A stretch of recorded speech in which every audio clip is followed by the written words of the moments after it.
So mga tol, bukas na po magaganap ang laban na hinihintay ng mga Pinoy boxing fans. Ang laban ni Nonito Donaire Jr. sa bansang Japan kontra kay Japanese Seiya Tsutsumi, kung saan nakataya po dyan ang WBA Bantamweight World Championship belt. Kahapon nga po, naganap na ang kanilang final press conference at nagkaharap na po sila ni Donaire. So pagkatapos po ng press conference, nakapanayan po itong si Tsutsumi. Sinukat pala ni Seiya Tsutsumi si Donaire noong magkatabi sila kahapon. Tiningnan yung taas ni Donaire at tiningnan din ito ang mga kamao ni Donaire, at diyan po napasabi si Seiya Tsutsumi na malaki daw ang mga kamao ni Donaire. Halos karamihan nga daw ng mga Pilipino malalakas daw ang kamao, kaya kapag natsyempohan ka daw ng suntok, babagsak ka daw talaga. Magpapanik ka nga din daw kapag hindi mo kayang tanggapin ang suntok nila. So mukhang excited na nga po itong si Tsutsumi na may kaba. Maya-maya lang mga tol, magaganap na ang kanilang weigh-in at mukhang wala naman magiging problema sa timbang. Sa kabilang banda naman mga tol, nito nga lang pong nakaraan,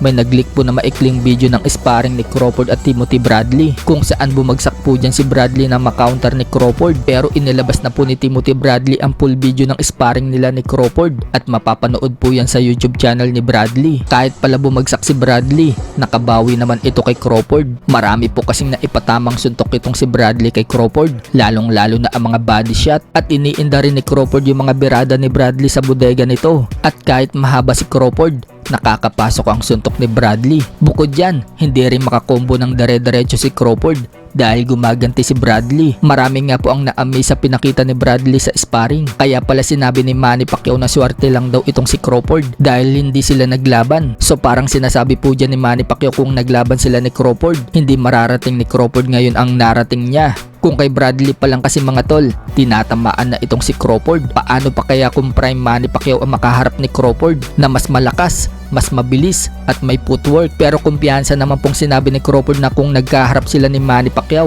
tatalunin daw niya ito. Matagal na nga daw niyang gustong labanan si Manny Pacquiao. Matagal na nga daw niyang gustong labanan si Manny Pacquiao, pero hindi daw binigay sa kanya ni Bob Arum. Maging si Freddie Roach, ayaw daw palabanin si Manny Pacquiao sa kanya. Sa ibang banda naman mga tol, 12 araw na lang, laban na ni Naoya Inoue versus Alan Picasso sa Riyadh, Saudi Arabia, kung saan dedepensahan po ni Inoue ang kanyang undisputed belt sa Super Bantam. Ang 6 na depensa na nga po yan ni Inoue. So matindi na nga po ang paghahanda ni Picasso. Pinapatibay nito ang panga at leeg niya, at pati bodega pinapatibay din ni Picasso, kung saan binabagsakan po ng bola para kapag nakipagsabayan siya kay Inoue, kayanin niya tanggapin ang suntok ng The Monster. Ang estilo po kasi nitong si Picasso, fighter, sugod ng sugod sa kalaban, kaya kailangan niyang patibayin yung panga niya at bodega. Ang tanong lang dyan mga tol, kayanin kaya niya ang suntok ni Naoya Inoue? Sa inilabas nga po na open workout ni Inoue, mas lalo nga po itong lumakas, lumalagabog ang mga suntok niya.